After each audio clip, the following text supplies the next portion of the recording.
नमस्कार मित्रांनो. काल जाहिरात प्रसिद्ध करणारे बँकेसंदर्भात ती कोणती आपण या व्हिडिओमधून बघणार आहोत. व्हिडिओला लाईक अँड सबस्क्राईब करा. चला तर, भारतीय स्टेट बँकमध्ये सर्कल बेस्ड ऑफिसर पदाच्या जाहिरात प्रसिद्ध करण्यात आलेली आहे. त्यामध्ये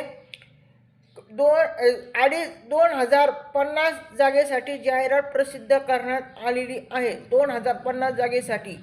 त्यासाठी तुम्हाला शैक्षणिक पात्रता ही कोणत्याही शाखेतील पदवी आणि बँकेतील 2 वर्षाचा अनुभव पाहिजे.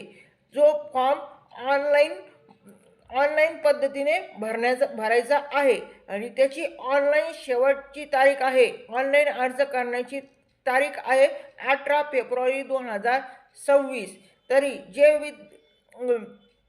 जे लोक बँकेमध्ये काम करत आहे त्यांना 2 वर्षाचा अनुभव आहे, त्यांना सर्कल बेस्ड ऑफिसर्स ह्या पदासाठी ऑनलाईन अर्ज करता येईल. तरी त्यांनी त्याची नोंद घ्यावी. धन्यवाद.